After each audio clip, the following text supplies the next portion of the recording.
ஆக்சுவலாக நீட்டுங்கிறது நல்ல கான்செப்ட்டுங்க. வசதி இல்லாத வீட்டிலேருந்து வர குழந்தைங்களும் அரசோட உதவியோட மெடிக்கல் படிக்க முடியும் அப்படிங்கிறதுக்கு நீட்டு ஒரு கரெக்டான ஒரு விஷயம். அதில் ஒரு சில பிரச்சனைகள் இருக்குது.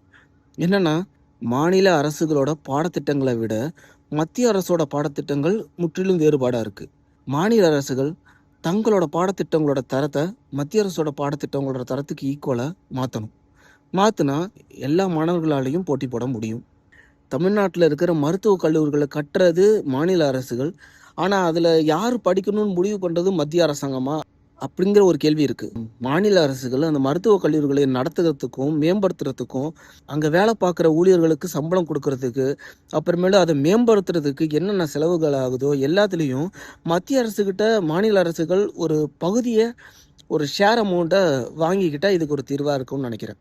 மத்திய அரசு ஒன் இந்தியா ஒன் எக்ஸாம் அப்படிங்கிற முறையில் இந்த எக்ஸாம் நடத்துகிறப்ப தமிழ்நாட்டிலேயே எக்ஸாம் நடக்கிற சென்டர்ஸில் ரொம்ப கட்டுப்பாடுகள் அதிகமாக இருக்குது.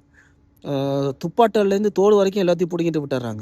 ஆனால் வடக்கு பக்கத்தில் நடக்கிற எக்ஸாம் சென்டர்ஸில் இந்த அளவுக்கு ஒரு கட்டுப்பாடுகள் கிடையாது.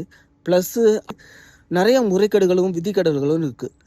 இதனால் சரியான படிப்பறிவில் அதை தற்கொலைங்கெல்லாம் இங்கே நேர்மையாக படித்து இவ்வளோ தடைகளை தாண்டி பரீட்சை எழுதுகிற சாதிக்கிற நிறைய மாணவர்களோட இடத்த அந்த தற்கூறிங்க பறிச்சுக்கிறாங்க.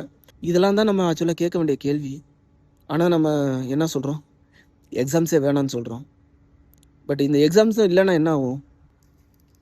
பணம் இருக்கிறவங்க படிக்க முடியும், பணம் இல்லாதவங்க கடன்காரங்கள தான் ஆக முடியும். கடன் வாங்குறதுக்கு கூட வசதி இல்லாத இன்னும் நிறைய பேர் இருக்காங்க. அவங்களாம் என்ன செய்வாங்க? ஸோ நன்றி, மீண்டும் சந்திப்போம்.